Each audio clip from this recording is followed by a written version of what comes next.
This is ABC 3340's Good Morning Alabama with the latest information for all of Central Alabama. At this hour, monster storm Hurricane Katrina bears down on the city of Grand Isle, New Orleans, and the Gulf Coast, packing 150-mile-per-hour winds. Good morning, Alabama. I'm Maggie Patel. And I'm Pam Huff. We welcome you to our special coverage of Hurricane Katrina. See the center of Katrina rolling up Interstate 59. The eye wall is approaching Hattiesburg. Let's go to our live mega Doppler weather radar. I will guarantee this is in real time because we own the radar. You know, a lot of stations say they have a radar. They really don't. They're using a weather service feed. This is in real time from our radar, the live radar at WAPT in Jackson. That's what these sweep lines represent. And that is indeed the eye of Katrina. Is high, and we're getting flooding just to the south of Fort Morgan Road as well. So the strong southerly wind with Katrina is pushing that Gulf water almost a mile inland to the point it did with Ivan, which was a strong Category 3 hurricane that came ashore right here. And yet the center of Katrina is like 100 miles to our west. So big differences in the storm, and yet the impact, at least from a flooding point of view, is almost exactly the same, James. Here's the latest information from the National Hurricane Center. Winds are down to 150 miles per hour. That's still a very significant storm. Winds gusting up to 185, pressure down to 27.02 inches, and the movement is to the north at 15. Here's the forecast track, taking it right across South Mississippi into West Alabama and then up into New England. And of course, as you might imagine, hotels across Alabama are packed with a lot of people. Those people had to flee the wrath of Hurricane Katrina. In Tuscaloosa, rooms at every hotel were booked solid as of last night. And there are no vacancies in Tuscaloosa either for tonight or for tomorrow night. Most of the evacuees are from southeast Louisiana. They left their homes with just simply whatever they could quickly pack up.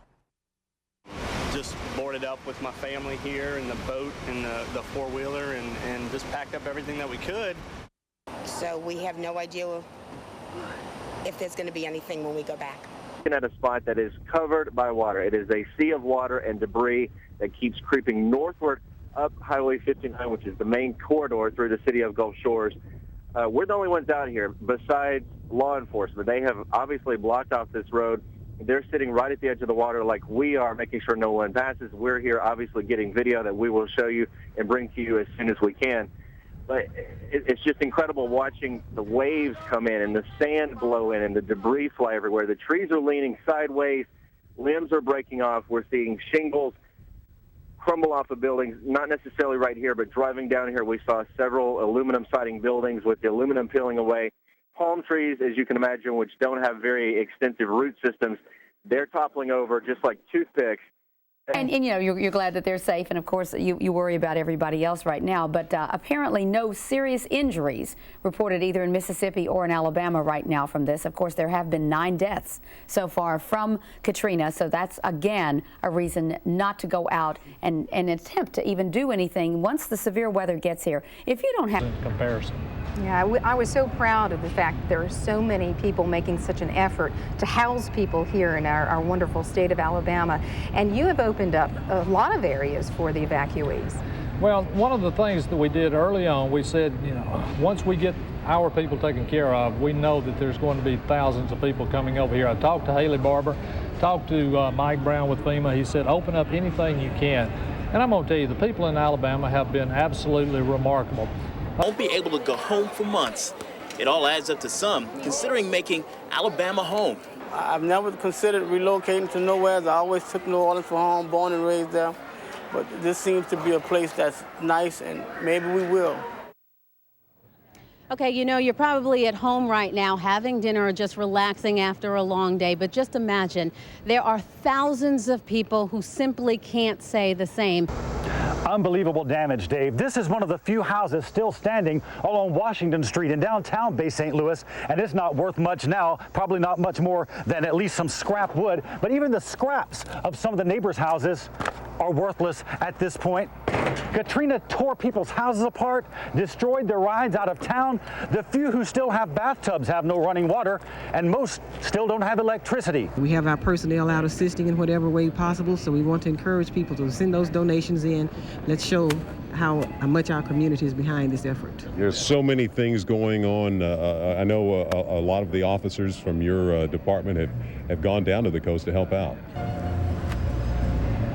If you enjoyed the music, pick up the phone right now and call 1-800-825-6697. We need your pledges, and it's not just for us, it's for the many victims of Hurricane Katrina. We have had so many people open their hearts and their wallets tonight. $10,000 came from Riverwoods Properties, but we have our first new total of the night, which is $25,780. That's a great amount of money, and thank you so much for those pledges. But we need some more tonight. We need to show these people the love that there is out there, because what they have been through is unbelievable. And trying to find the words, even as a seasoned journalist, to describe what happened to these people along the Gulf Coast is very, very difficult. It's unbelievable.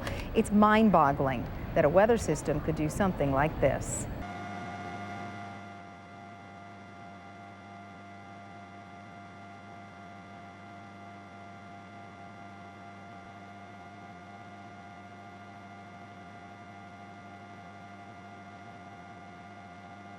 I mean, everything is just flooded. Everything, the whole city, this is like a city under siege.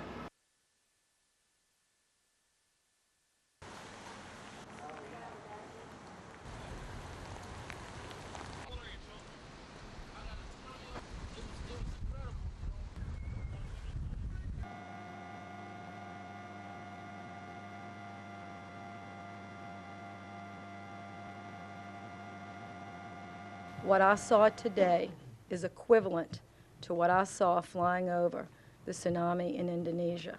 There are places that are no longer there.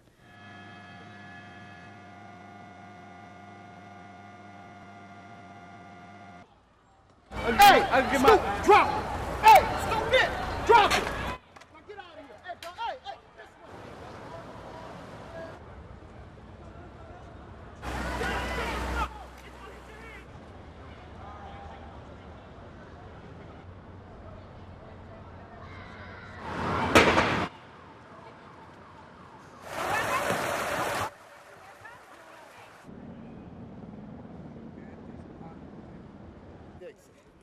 They give it to you and you take it. They're giving it away. You got to go to Winn-Dixie.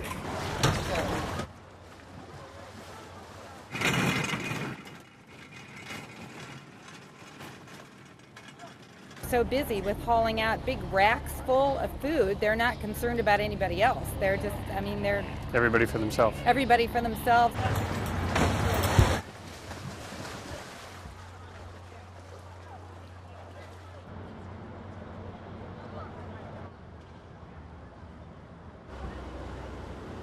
People got to do something. They ain't got no more food. Go, folks. You got to get to your hotel. I can't say you're welcome to it, but you got to do what you got to do to survive.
got some toilet paper, some, I've got some cash and a pair of jeans.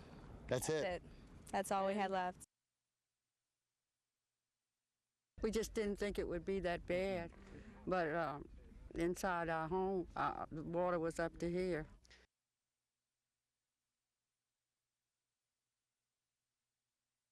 The refrigerators flipped over, the couch, the entertainment center, everything. I could see my children's clothes floating. It's horrible. We had creatures and frogs and snakes and stuff in the house.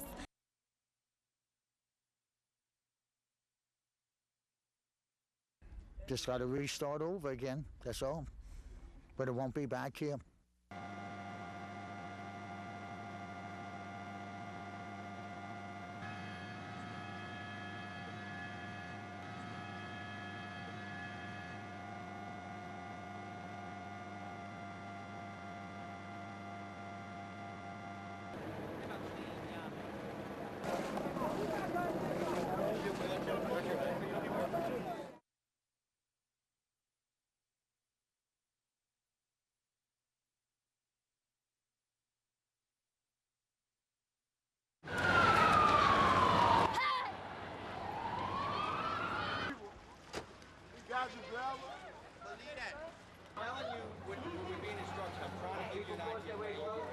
We're trying.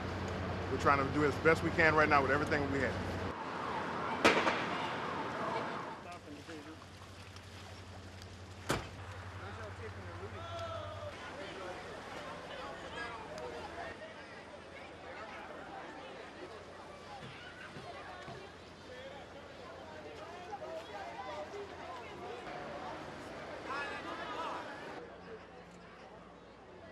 This ain't no time for this here foolishness, but people trapped. A lot of them hungry, don't have no water, need medicine. I need insulin right now.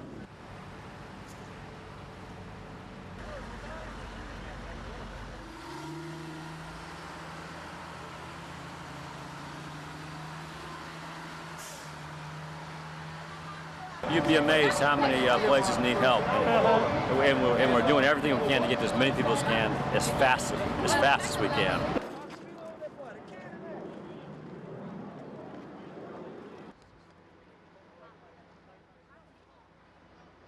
Well, the house started flooding real bad, so we decided to take the boat and float down to the hotel. But this is as far as we can go because it's so shallow.